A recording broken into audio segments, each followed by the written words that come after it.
natin ang unang bahagi ng kwento ng konteserong si Carl. Ngayon naman, alamin na natin ang kanyang buong kwento. Tawagin na natin ang ating kontesero.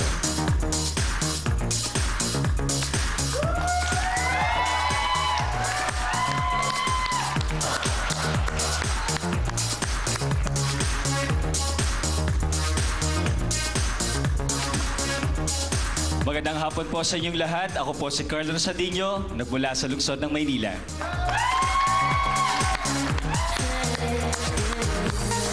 Naku, hello, Carl! Hello po. Napakagwapo mo naman. May kamukha ka. Oo. Meron ba mga nagsasabi sa'yo na may kamukha ka? Meron po. Minsan po napagkakamalan nila akong si Marvin Agustin daw. Ay, Sa oo, eyes. tama. Tsaka kilay. Oo. Sino pa? Si JC De Vera po minsan sa future. Oo rin, oo. Artistahin to si Carl. Bago natin ibigay, kasi meron kang sasabihin sa amin na isa sa mga lihim mo, di ba? Bago natin ibigay yon, tatanungin muna namin, gaano ba kahirap sumali sa mga pageants? Yung mga tinatawag na, well, pageants for guys, di ba? Sobrang hirap po kasi.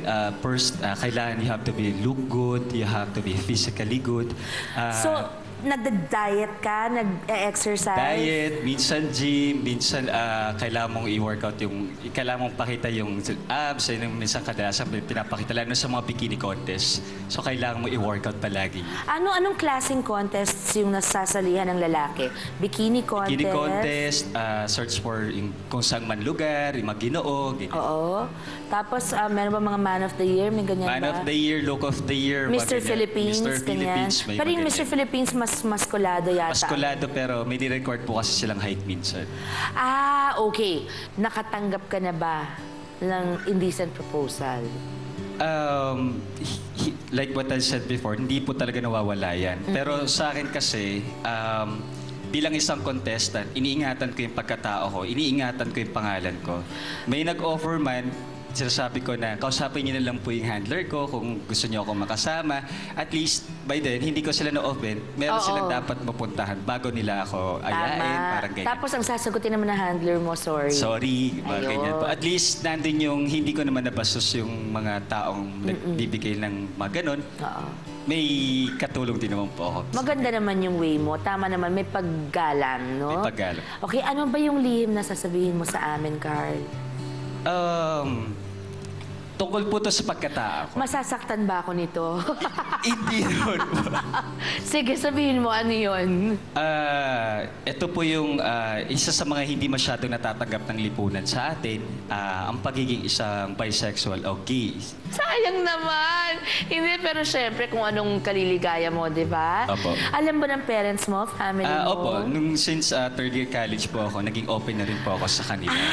So, matagal mong tinatago, tapos third year college. Wow, teka muna, anong kurso yan at saan? Art studies po sa UP Diliman. Wow, UP boy! Go. Anyway, anong nagtulak sa'yo para mag-come out? Mahirap ba? Siyempre po, sa Pilipinas, sobrang hirap na masabihin ko ni tunay mong kasarian. One of the reason why I joined Mr. Gay World Philippines and suddenly represented the Philippines in All of a international. sudden, matapos yung male na pageants, pageant. bigla kang sumali ng Mr. Gay Opo. Philippines. Kasi nung sabi ko sa nanay ko before, huling contest ko siguro yung pagsali sa isang contest ng pang-gay. I mean, Mr. Gay. Kasi sobrang proud ng nanay ko sa akin, sa lahat ng achievements na nangyayari sa akin. And unfortunately, hindi niya napanood yung pageant na sinalihan ko na pinangako ko sa kanya. I lost my mom 2 years ago and ayun po.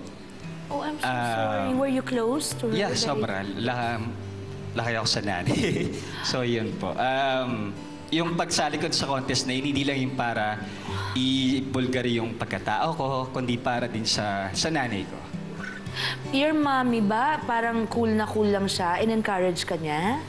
Hindi naman po niya kin-encourage na. Parang inano niya na kung sasali ka sa mga ganyan, you have to be true to yourself. Maging totoo ka, maging... Parang nagulat ka. Nagulat ako, parang... Kasi hindi mo pa nasasabi sa kanya, alam pala Alam niya. na lang nanay. Siyempre, nanay yun. Others knows best. We know everything.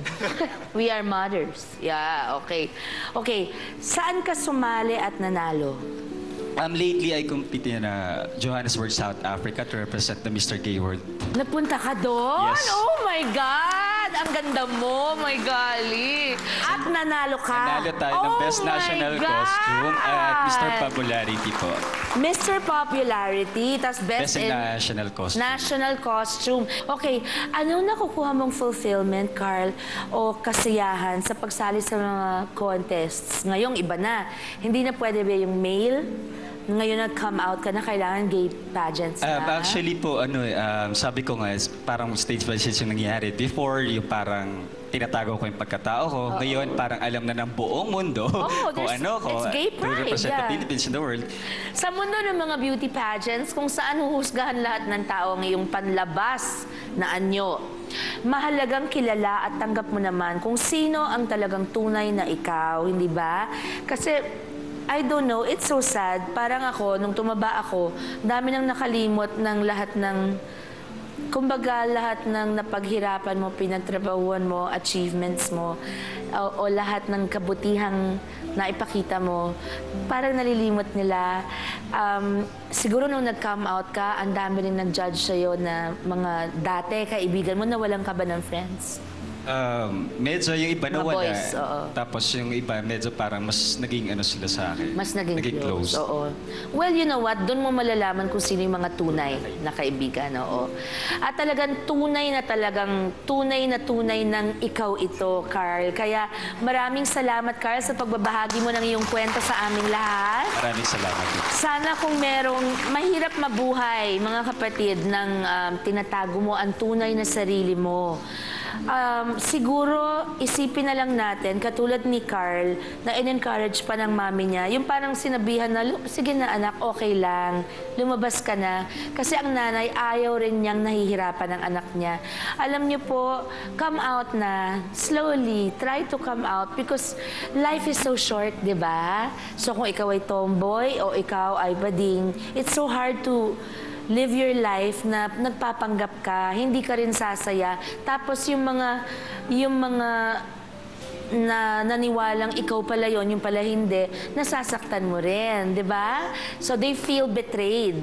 So life is short. Think about it, okay? Susunod, ang kwento ng konteserang ibinigay ang kanyang puri. Hindi po biro ito. Binigay po niya ang kanyang puri kapalit ang kanyang pagkapanalo dahil sa judge po siya.